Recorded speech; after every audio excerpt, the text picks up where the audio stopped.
Hey guys, Brett Alegre-Wood here, author of the 3+1 Plan and chairman of YPC Group, where we help you to build a thriving property portfolio so you can live the lifestyle you've always dreamed of, but in such a way that you're not creating a second job or actually working yourself into an early grave.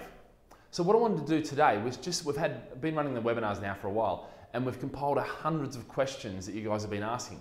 So I want to take those, and what I've done is I've broken them down into a number of really key questions that most of you guys are repeatedly asking. And what I've done is I want to present them to you so you get that level of education. I've always been a massive supporter of free education. And so that's what I want to do for you guys today, is really give you, I guess, what most people out there are concerned about in the market now, about property investment, about strategies, about structures, about all sorts of things, the questions that you guys have been asking. So, it's not now me telling you what you should be thinking, it's you guys actually feeding back. And I love that about the social media, and I love that about webinars. So yeah, sit back, relax, and let's get started. Okay guys, another great question. And this question is all about time frames and how quickly you should build up your portfolio. And it's really important, because I think if you're out there and you're working with a lot of property clubs and a lot of agents, they have no interest in helping you once you own that property, okay? So once you own that property, you're on your own. Their sole focus is to sell you that one property, and to sell you as often and as frequently as possible. And for me, that's a massive problem in the industry. Because it's so sales driven, it means that it's almost sales without responsibility. And therefore, you have to take that responsibility, all right? It's up to you. It's totally on your shoulders. You're signing the mortgage docs, you're on the legal title, so therefore you have to be 100% responsible for this. And the problem is the industry is going to push you to build it quicker than you possibly can. And that's one of the reasons why I talk so much about portfolio management. I talk so much about cash flow. I talk about provisions. I talk about all these principles that mean, and what most of them do is slow you down, okay? And they slow you down because actually you don't want to build this thing fast. And fast is an objective thing, because really it's it could be fast, could be one a year, fast could be one a month, fast could be one every 10 years. All right, that's probably actually slow, but yeah. But anyway, so let's get into it. So time frame, all right. We're talking about to go to 1-2 stop, 5 and hold, 7 to 10 by 7 to 10. 1-2 stop strategy: buy a couple of properties, stop investing. Yeah. 5 and hold: build your portfolio to 5 properties and then hold off investing further. All right. 7 to 10 by 7 to 10. Buy 7 to 10 properties and hold them for 7 to 10 years. And finally, the question mark, which is a strategy, it's called the question mark strategy. How many properties do you need to fund the lifestyle that you desire? Okay, so there are 4 portfolio building strategies. And for me, I'll talk you through these, because realistically, there's 5 things that we look at or we consider when we're talking about time frame. All right, the first is how much equity you have. If you've got 25K, all right, what that means is you're going to get probably one property, and it's not going to be a London property, it's going to be something up north, a little bit cheaper. All right, whereas if you've got $500,000, liquid cash sitting there, well, now you can be quite serious about building a portfolio. You could probably get 10 properties for that, all right? And maybe even more, up north, maybe 5 in London, all right? So it all depends on how much equity you've got as to how much you can get involved. But there's a few things. Income as well, because you might have, if you've got low equity, low income, it's going to be a lot slower than if you've got low equity and high income. So someone on a high income has a bit more disposable income, so they can actually make quicker decisions, all right? The other side, and this is probably the most important side, all right?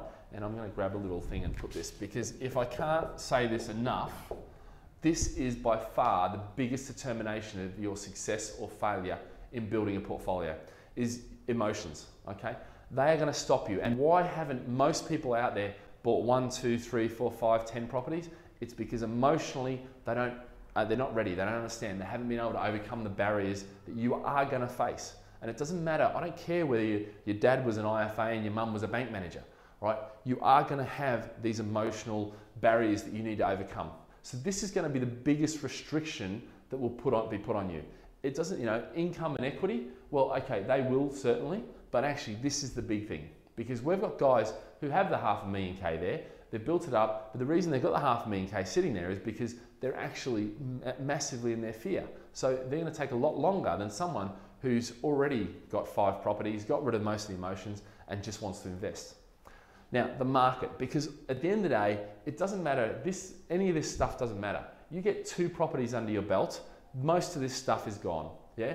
This stuff doesn't matter as much because now you've got an understanding of how cash flow works, how provisions, all these things. And this thing doesn't matter because what happens, once you run out of this, whatever happens, it doesn't matter how much, you've got $500,000 sitting there and you invested in property, you're now stuck until the market rises. And look, make no mistake, the market rises. Now, it can be that you can buy and sell very cheaply, you can add value, you can do things to affect this, okay? But at the end of the day, generally the market will increase, and when it does, that's when you make money. Now, buying and remortgaging and all these sort of things will come into place of that. The other side is risk profile. Some people are much more, and look, when I sit down with a mum, a mum and dad, a husband and a wife, okay, what I tend to find, not being sexist here or anything like this, it's just generally one partner, and it's normally the female, will be a lot more conservative than say the other partner, the male, all right, which is in general. Now, sometimes that role swaps over, but generally the majority of people, that's the sort of role they fit into. Now, what I end up doing is I end up grabbing him and bringing his expectations down to earth, and I end up grabbing her, kicking and screaming along until they get to the point where they get those first 2 properties and they see it working, at which point I'm dragging her back down to earth and dragging him along, all right? So, this is all this emotions at play, but it's also, this risk profile. Generally, you'll find one partner will be less or more risk adverse, and you've got to accommodate for that. So even though you might have one partner that wants to go out and, do 10 properties tomorrow and financially could, okay, what you'll find is you've got to really work to both the partners, okay? So you've got to sort of drag this one along a bit, but pull this one back down to earth. Now, in terms of timings, all right, so we're looking at 1, 2, stop.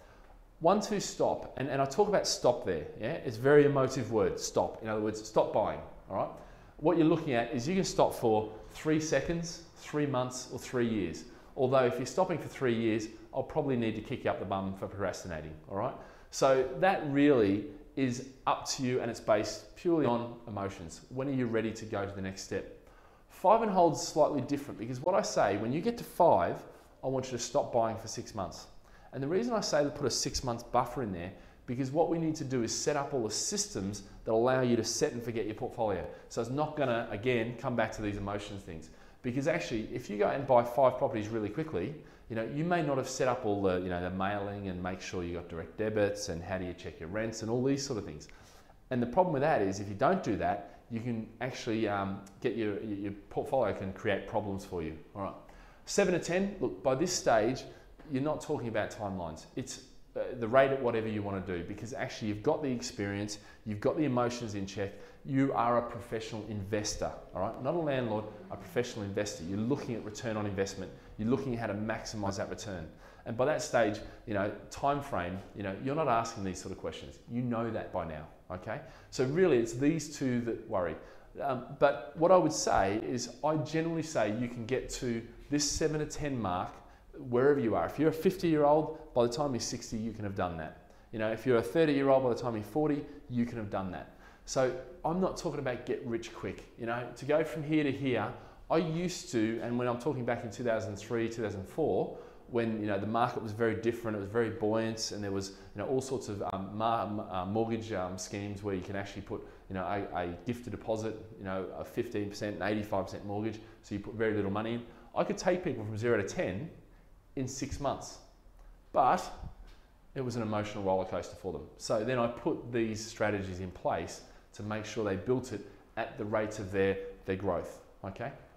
So guys, I'm sure you found that information really valuable. The first step really now is that you need to get a plan. You need to actually, work out exactly how you're gonna put this in place. So what I encourage you to do is come in and sit down with us, talk to us, grab a coffee with us, and what we can do is we can actually start mapping out what your plan is. But more importantly, not just give you a written bit of paper that says go and buy property or do this, but we can talk about structure, strategy, processes, procedures. We can talk about all the things that you need to put into that plan. We can talk about why you want to achieve this, what you're actually looking to do about this. We can talk about where you're starting from, what sort of limitations, what sort of emotional barriers you're going to face. But then more importantly, we can talk about how you're going to get there. Yeah? And with those 3 elements, you've got yourself a really powerful plan. Then the next thing is the motivation and the action. Nothing happens without action. And this is where the team, we can help you do this. And in fact, we can do it for you if that's what you want. So guys, I encourage you to come in, meet with us, grab a coffee or tea if you drink it, and really just sit down and get that out. One of the things you're going to find about the way we approach this is that most companies in this industry, what they'll do is they will just try and sell you into a property. The first phone call you make to them, guaranteed you're going to get sold a property.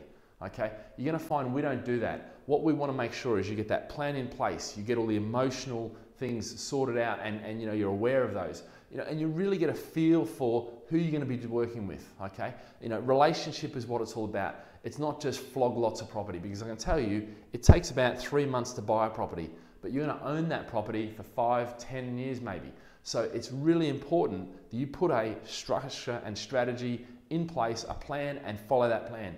Because otherwise, what's going to happen is you can grow your portfolio very quickly, but then if you're not aware of market cycles and all these sort of things, interest rates rising, inflations and all those, what's going to happen is you're going to be put at risk down the track. It may look good now, but the market changes, and then all of a sudden, all of your weaknesses in the portfolio you've built are going to be displayed.